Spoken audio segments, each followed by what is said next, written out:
네, 요한복음은 지금까지 우리가 살펴보았던 다른 공간복음이라고 말하는 마태, 마가, 누가복음과는 달리 굉장히 독특합니다. 강조점도 다르고 그래서 공간복음에서 제외된 사복음서로 분류하고 있고 시대적으로도 다릅니다. 그래서 시대적으로도 다른 공간복음이 한 68년까지 기록되었다면 이 성경 거의 90년대 때 기록된 것으로 보여지고 있고 성전 멸망, 마망룩은 성전 멸망 70년 멸망 이전에 기록되었지만 이 요한복음은 그 이후에 기록되었다라는 것들, 그리고 마망룩은 예수님의 인성 굉장히 많이 강조하고 있지만 이 요한복음은 예수님의 신성, 성육신, 그리고 하나님과의 예수님과의 관계, 믿음, 이걸 굉장히 강조하는 모습들 나타나고 있습니다. 이름을 좀 보시면 요한에 의한 복음, 요한에 의하여 이름에 따라서 요한복음으로 그렇게 부르고 있고요. 기록자는 여호와의 사랑하는 자라는 그런 의미로 가진 요한이라고 하는 사람, 세베대의 아들인 요한이 바로 기록되었다라고 볼 수가 있습니다. 바로 이 사람은 예수님 품에 누워서 있었던 인물로 그렇게 보여지고 있고, 어머니는 살로메, 형제는 야고보, 세베대의 아들 야고보와 요한, 이렇게 처음에는 우레의 아들로 불리웠다가 나중엔 사랑의 사도로 불리워진, 별명이 그렇게 바뀌어진 모습으로 되어져 있고 12사도 중에 하나였고요.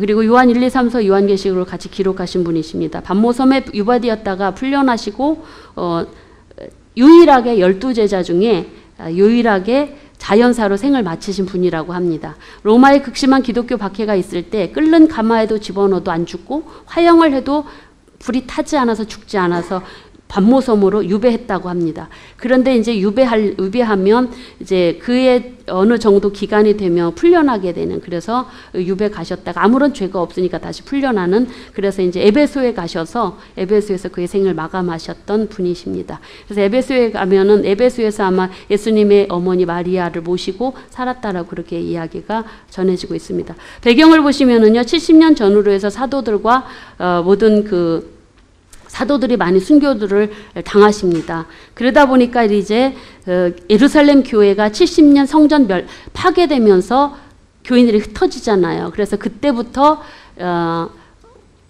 모교회가 어디가 되냐면 에베소 교회가 모교회가 됩니다. 그래서 에베소 교회가 모교회 역할을 감당할 때 여기에 있었던 이제 여기 사도 요한도 그 모교회로 역할을 했던 에베소 교회 중심으로 복음을 전하고 했다라고 그렇게 이야기가 되어지고 있고요. 그래서 당시 배경으로는 이단 문제가 굉장히 복음 전파에 어려움이 있었습니다. 당시 이단은 바로 뭐냐면 가현설과 영지주의, 초기 영지주의 모습이 발전되어진 모습이었다고 할 수가 있죠. 그래서 이 가현설과 영지주의는 우리가 영지주의는 영적인 것은 선하고 육적인 것은 악하다. 가현설은 예수님이 성육신을 부인하는 것입니다. 그래서 예수님의 그 부활, 예수님의 그래서 이 영지주의와 이 가현설은 좀 극단적이죠. 그러다 보니까는 예수님의 인성도 강조해야 되고 신성도 강조해야 되는 이런 상황 속에서 예수님이 어떤 분인가를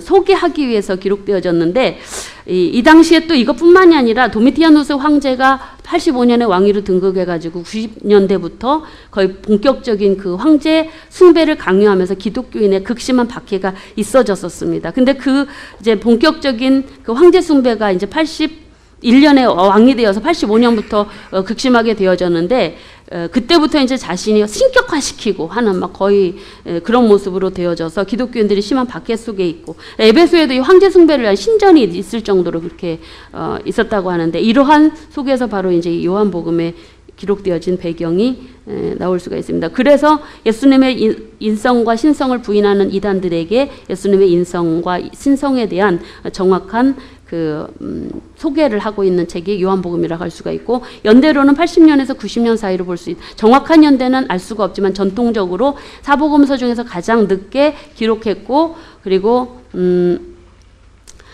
본문에는 황제 숭배가 나타나지 않고 있다라는 그런 그러니까 자기를 신격화는 했지만 황제 숭배는 나타나지 않고 있다. 그래서 예루살렘 성전 멸망 언급이 없고, 그래서 성전 멸망 이후에 특별히 유다서에 이단에 대한 이야기가 나오는데, 그 유다서가 80년 전후로 이렇게 기록되는데, 유다서보다 더 발전되어진 이단의 형태로 요한복음이 나타난다고 그래서 80년 이후로 잡으면서 그러면서 이제 요한서신 이 기록되어진 이 90년 이전에, 그러니까 요한 1, 2, 3서 기록된 이전에 기록돼 그래서 80년부터 90년까지 잡고 있습니다. 기록 목적을 보시면은 성육신 신성을 부인하는 이단들에게 예수님의 본질을 바르게 증명하기 위해서 기록되어졌고,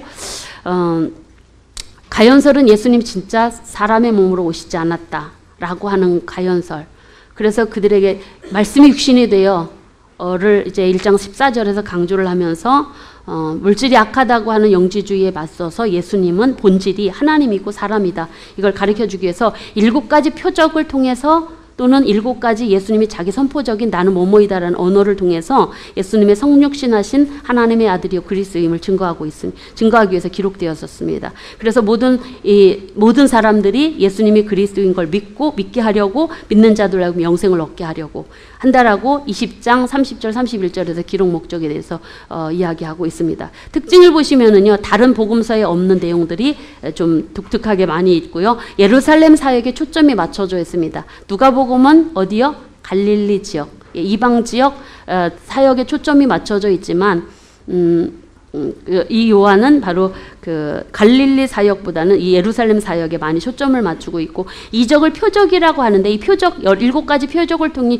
행하신 목적이 있습니다. 항상 그 표적이 있을 때마다 기록하고 있는 내용이 예수님을 믿게 하기 위함이었다라는 그런 내용들로 마무리 짓고 있는 걸 보면서 7가지 표적은 예수님을 믿게 하기 위해서 표적을 보여주었다라는 그런 메시지를 증거하고 있고, 이런 특징들이 나타나고 있고, 예수님이 누구신가 정체성, 나는 누구이다 7가지 모습으로 여러분 교재에도 나와 있죠. 그래서 여러분 교재를 참고해서도 보시면 좋고, 성령에 관한 교훈의 내용들이 많이 있어서 성령복음이라고도 그렇게 이야기를 하고 있습니다.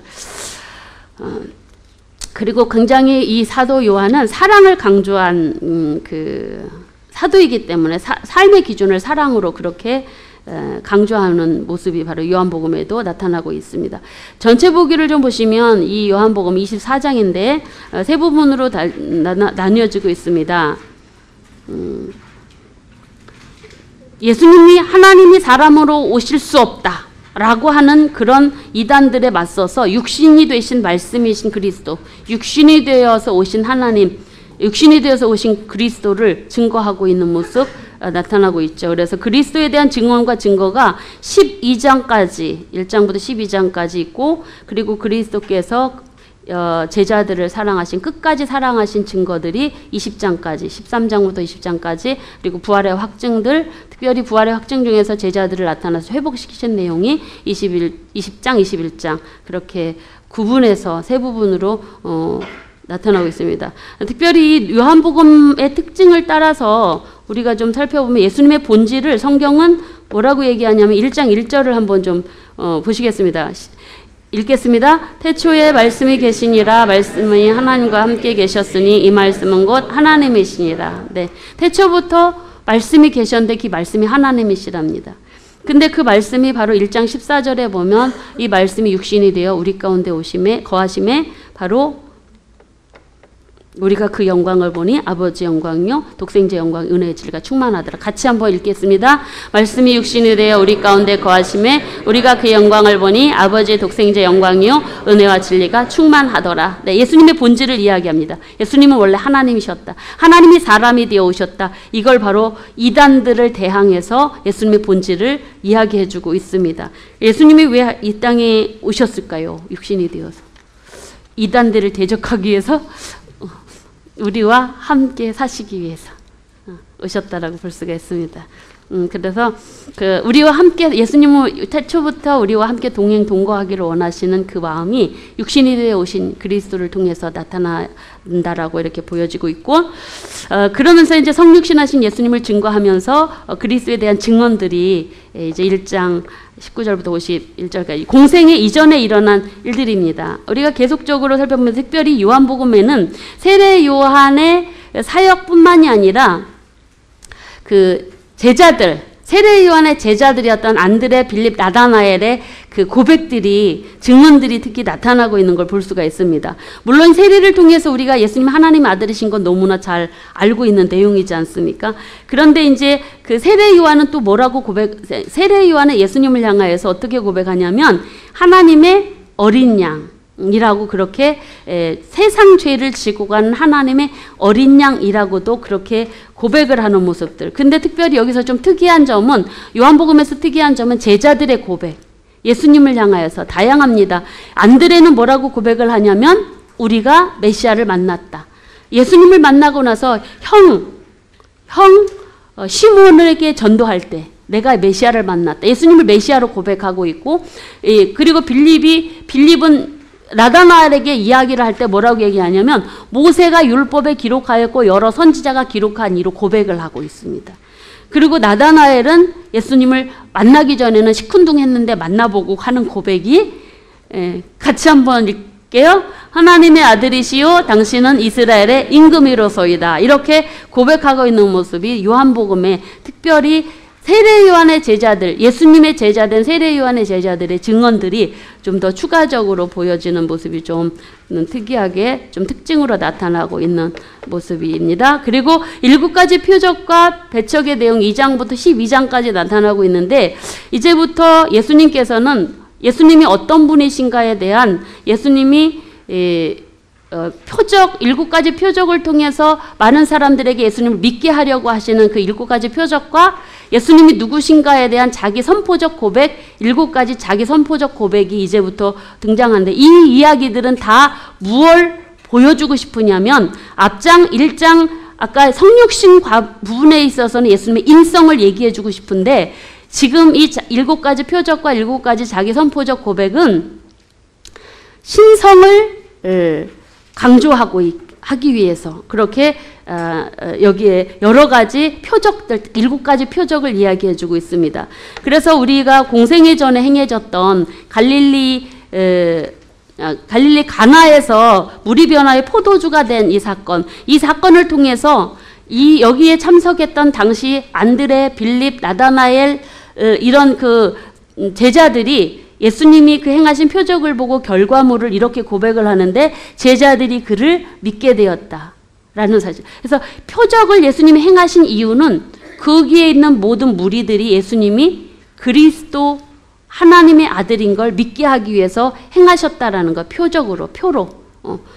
그리고 그런 모습들이 이제 나타나고 있고, 성전 청결 사건은 바로 여기에 나타나고 있는 것은 바로 이제 첫 번째 성전 청결 사건, 여러분들이 예수님 생애 때 말씀을 드렸으니까 그 부분은 이제 넘어가도록 하겠습니다. 그래서 니고데모라고 하는 바리새인이 찾아와서 예수님과 대화를 하면서 바로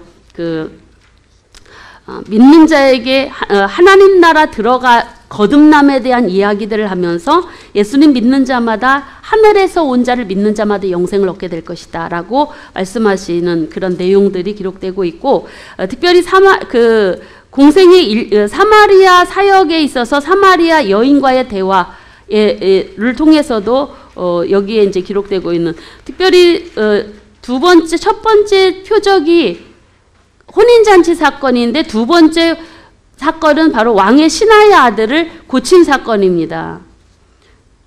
이 사건은 바로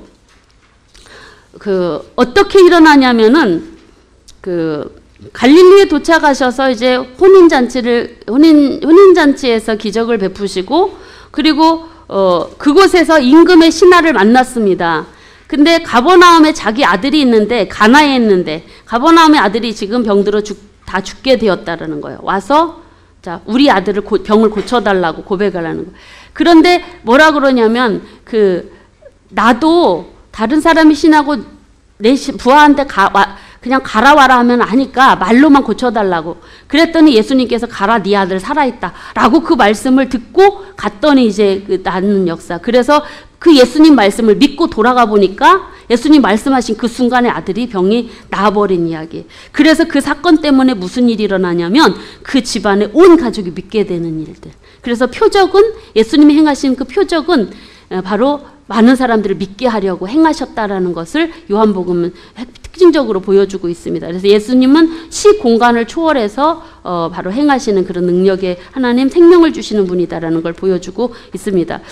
그러면서 이제 공생의 2년 차에 일어났던 그런 6월절 예루살렘에서 일어났던 그런 일들 중에서 특별히 우리가 안식일 38년 된 병자를 고친 사건, 이 사건 때문에 안식일 논쟁이 있었고, 그리고 안식일에 내가 주인이다라고 하는 내용들, 하나님을 아버지라고 부른 내용 때문에 배척을 받았고 하나님과 동등되게 여긴다 해서 예수님을 이제 죽이려고 하는 핍박하는 일들이, 배척의 박해의 일들이 시작되어지는 내용들이 바로 이제 5장에 나타나고 있습니다. 그래서 여기 보면 안식일 문제를 가지고 이렇게 예수님이 안식일도 범하고 하나님을 친할아버지라고, 유대인 사고에 의하면은요, 아버지와 아들은 거의 동등격으로 그렇게 보여진다고 합니다. 그래서 예수님이 하나님을 아버지라고 하는 거, 나 하나님이야 라는 그런 고백으로 유대인들을 그렇게 알아들었다라는 것이, 그거에 대한 반격입니다. 네가 어떻게 사람인데 하나님이 아들일 수 있느냐.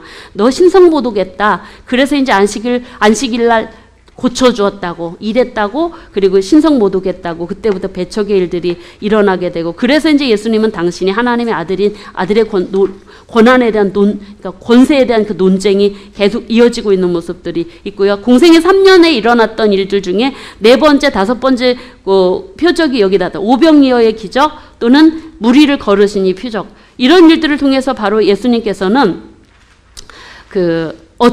신성을 나타내 보여주고, 첫 번째 진술이 바로 이제 여기 나는 생명의 떡이다 라고 하는 부분들이 나타나고 있습니다. 근데 이 놀라운 일이 뭐냐면 그 전까지 바로 많이 5가지 표적을 하면서 많은 사람들이 예수님을 믿고 따르고 행했었습니다. 그런데 예수님이 자기 이 선포적인 이 언어를 내뱉은 이 나는 생명의 떡이다 하면서 나를 먹는 자가 살고 하는 그런 이야기들을 하니까 어떤 일들이 일어나냐면요, 많은 사람이 예수님을 떠나는 일들이 있더라는 것입니다. 그래서 제자 중에 예수님이 당신이 떡이라고 하면서 나를 먹지 않는 자는 생명이 없고 나를 먹는 자는 생명이 있다라고 하는 말씀 통해서 제자들 중에 많은 사람이 떠나가 다시 돌아오지 않는, 그리고 12제자 너희도 다 떠날 거냐? 생명의 말씀이 계신데 내가 우리가 어디를 떠납니다 하는 이런 일들이 바로 이때 이제 일어난 모습들. 그래서 예수님의 말씀을 듣고도 이 말씀은 너무 어렵다 하면서 떠났던 이 사건이 바로 이 첫 번째 자기 선포적 했던 나는 생명의 떡이다라고 하신 말씀 속에 이런 사건들이 일어난 것을 볼 수가 있습니다.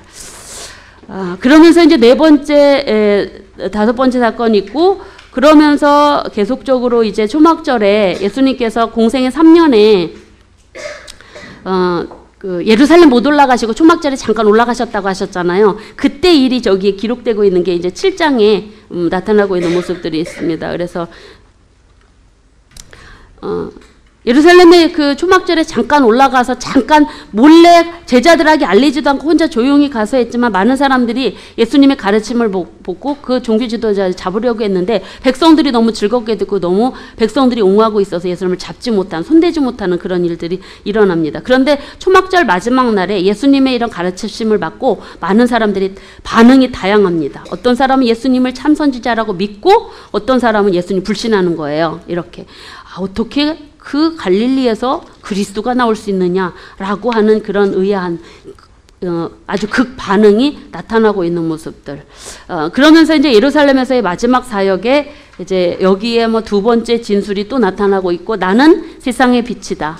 여섯 번째 표적으로 소경을 고치신 사건, 그리고 세 번째 진술, 네 번째 진술, 10장에 요한복음 10장에 나는 양의 문이고 나는 선한 목자다. 나를 통해서 들어가지 않으면 다 도둑이다.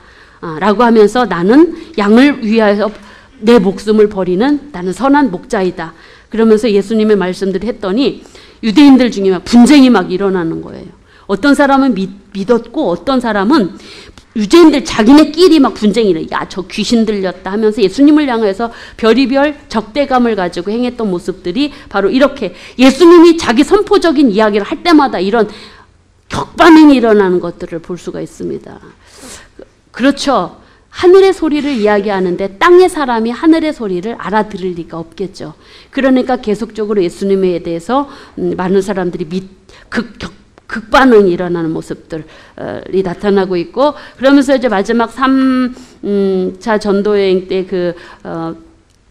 3년째 베다니에서의 사역, 여기에서는 그 죽은 나사로를 살린 사건, 이 사건이 아주 거의 포인트입니다. 예수님을 죽이려고 하는 무리들이 연합을 해서 예수님을 이제 거의 죽이고자 모의하는 일들이 이때 일어나게 되는 걸 볼 수가 있습니다. 예수님을. 그래서 예수님께서 나는 부활이요 생명이니 나를 믿는 자는 죽어도 살겠고 무릇 살아서 나를 믿는 자는 영원히 죽지 아니할 것이다. 너희가 믿느냐? 라고 그렇게 이야기를 했더니 나사로를 살리기 전에 이런 말씀들을 하고 그랬더니 많은 유대인들이 믿었다고 그랬어요. 이 죽은 나사로를 살리고 나서. 그런데 오히려 종교 지도자들은 예수님을 죽이려고 모의하는 일들이 나사로 살린 사건 때문에 일어납니다. 예수님이 이 안에는요, 이 나사로를 살리기 전에 고백한 내용, 예수님이 자기 선포적인 언어와 더불어 또는 이 죽은 나사로를 살린 7번째 표적을 통해서 이제 극반응의 영향들이 나타나고 예수님께서 이제 결국 모함에 의해서 이제 예루살렘 입성하시고 십자가의 길을 걸어가시는 그런 모습들, 음모의 모습들을 한번 좀 보시겠습니다. 그래서 여기를 보시면은 이 표적을 많은 사람에게서 행하니까 바로 이 사람들, 대제사장들, 바리새인들이 공회를 모으고 이제 아예 본격적으로 회의를 하는 거예요. 죽이자. 그런 일들이 이제 이 3년차 마지막에 나타나는 모습들을 볼 수가 있습니다. 그래서 이제 예수님께서 그들의 모의에 의하여 체포되시고,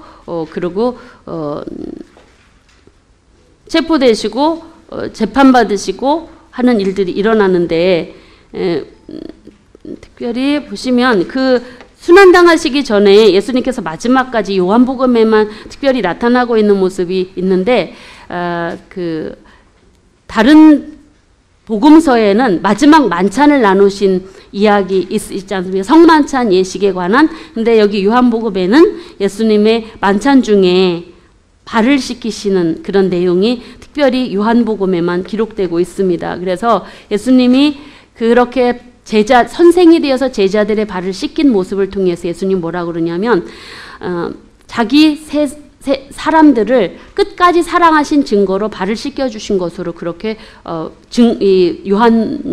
요한복음에서는 증거해주고 있습니다. 그러면서 내가 자기 사람을 사랑하되 끝까지 사랑했다라는 증거가 이 발을 씻겨주신 모습, 그리고 예수님께서는 새 계명을 주시는 모습, 내가 너희를 사랑한 것처럼 너희도 사랑하라. 같이 읽겠습니다. 새 계명을 너희에게 주노니 서로 사랑하라. 내가 너희를 사랑한 것 같이 너희도 서로 사랑하라. 너희가 서로 사랑하면 이로써 모든 사람이 너희가 내 제자인 줄 알리라. 네. 이 사랑의 계명을 주시고, 그리고 이제 이 사랑의 계명을 주시기 전에 가룟 유다가 나가고, 가룟 유다가 나가고 나서 사랑의 계명을 주시고 다락방 설교가 되어지는 중에 6번째 진술이 나는 길이요 진리요 생명이니 진술이 나타나고 있습니다. 그러면서 이제 보혜사 성령에 관한 이야기들, 그리고 7번째 나는 포도나무여 너희는 가지다. 그리스도 안에서 하나됨의 역사를 이루는 말씀들, 보혜사 성령의 사역에 관한 15장 이야기, 특별히 17장은 대제사장적 기도로 알려지는 그 예수님의 기도의 모습을 보면 자신을 위해서, 제자들을 위해서, 미래 성도들을 위해서 기도하는 부분이 나타나고 있습니다. 근데 자신을 위해서 기도하신 모습을 보면 예수님이 하나님, 성부 하나님의 말씀에 철저히 순종한 모습, 아버지께서 내게 하라고 주신 일을 내가 이루어 아버지를 이 세상에서 영화롭게 하였사오니.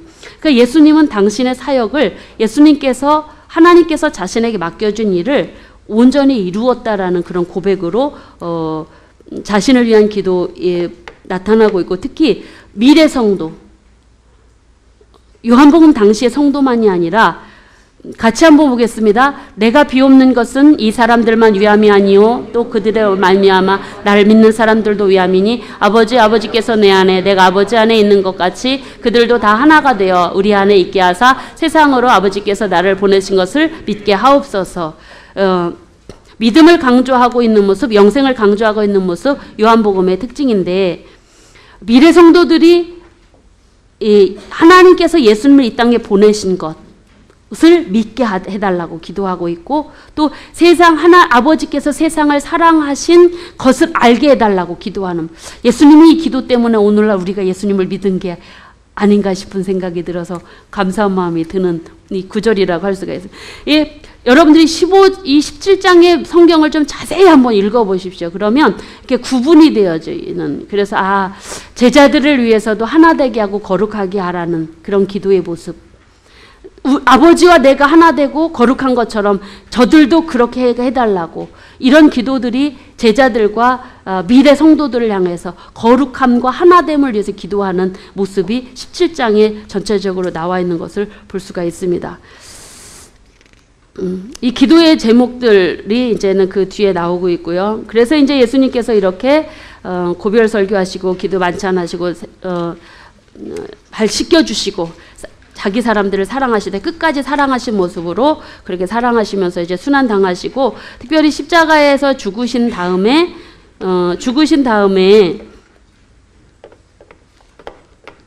장사 지내는 현장에 아리마대 요셉이라고 하는 사람은 자기 무덤을 제공하고, 그리고 니고데모 바리새인, 예수님을 밤중에 찾아왔던 니고데모가 몰향과 침략을 가지고 와서 유대 장례법대로 같이 예수님을 장례하는 모습이 유일하게 기록되고 있는 걸 볼 수가 있습니다.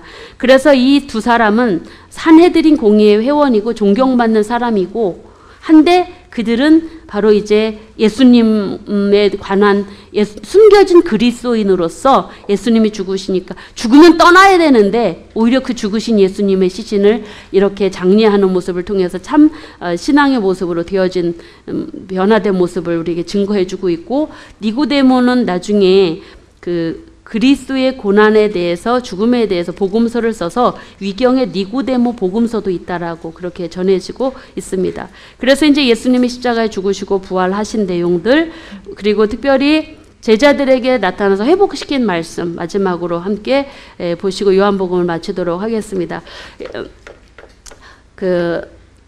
예수님께서는 부활하신 다음에 제자들에게 막달라 마리아에게 나타나시고 제자들에게 도마가 없는 자리에 나타나셨습니다. 막달라 마리아가 전해줬더니 안 믿어요.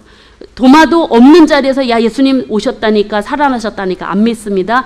보고 나서 그때서 믿죠. 나의 주 나의 하나님으로. 그런데 예수님 하신 말씀, 네가 보는 것으로 믿느냐, 보지 않고 믿는 자들이 더 복되다 하신 말씀. 그리고 요한복음의 목적이 마지막으로 나타난 예수님을 믿고 생명을 얻게 하려고, 영생을 얻게 하려고 이 요한복음 기록됐다라는 모습들을 보고 있고, 특별히 마지막 디베레아 호수에 예수님께서 7 제자를 찾아가셔서 베드로를 회복시키신 이 모습을 보면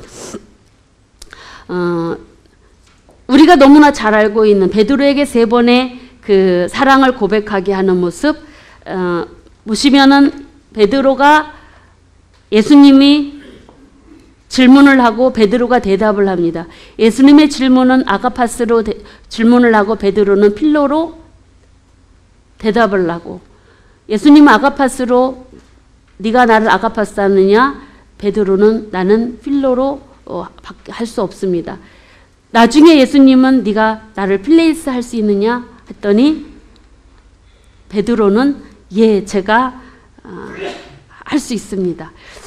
질문의 모습이 2번의 아가파스, 이게 지난번 말씀드렸듯이 아가파스, 필레오, 스토르게, 이런 사랑에 분화되어진 모습들은 사랑의 정의를 분화시킨 사람은 어거스틴이고, 그런데 원래 우리 하나님의 사랑은 아하브, 통합적인 사랑, 이 모든 것들이 합해진 사랑들이라고 하는데, 이 베드로가 이때 고백한 이 필로의 사랑이 이용도 목사님 어떻게 고백을 하냐면 선택적이고 고집적인 사랑이다. 한 대상만을 향한 특별한 사랑이다.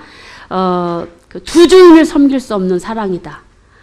라고 그렇게 정의를 해요. 그래서 한 대상을 향한 최고의 사랑으로 그렇게 해석을 할 수 있는 게 이 필레오 사랑이라고 이용도 목사님을 이야기를 하는데, 그래서 아마도 이제 필레오로 지금 베드로가 고백을 하면서 베드로가 자기가 내가 다시는 주님 부인하지 않고 절대 두 주인 섬기지 않고 오직 주님만 끝까지 섬기겠습니다라는 그런 고집적이고 선택적인 마음을 담아서 고백하지 않았을까, 펑펑 울면서 고백하지 않았을까라고 그렇게 이야기를 하고 있습니다.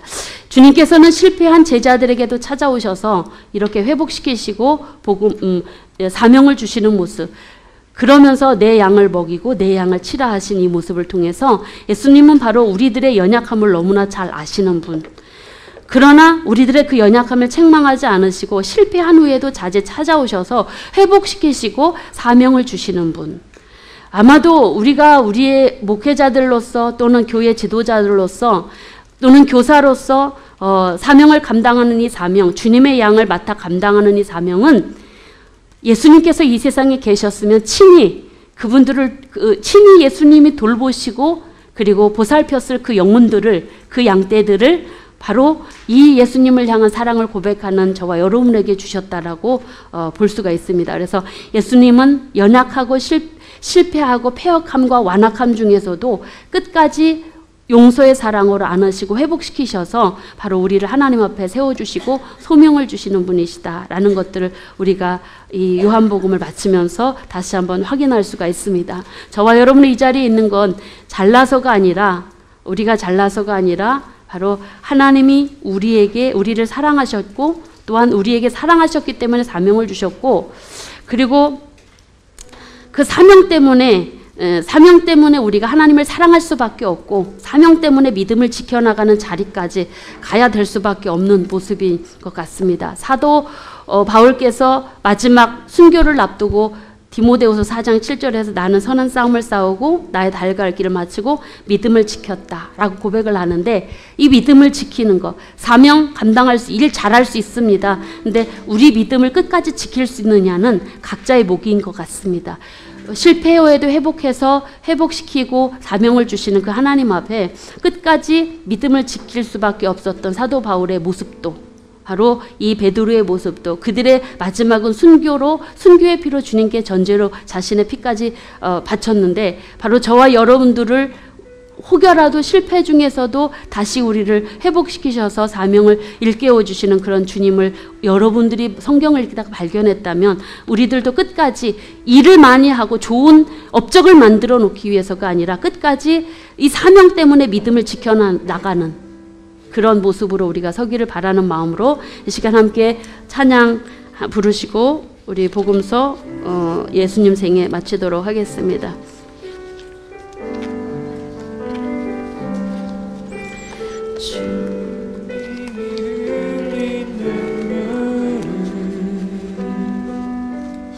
십자가의 무거움이 아니라오, 우리의 무지함을 아파심을 흘리신 눈물이 이었소. 골고다 그 언덕길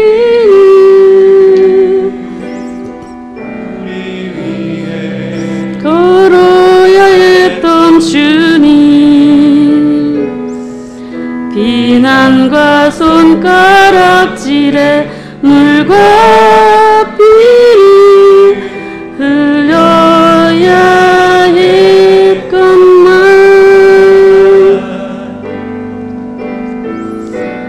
험난한 죄의 십자가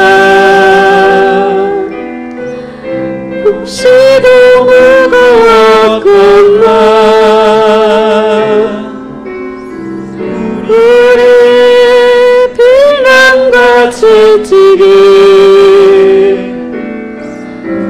쟁을 되어야 했던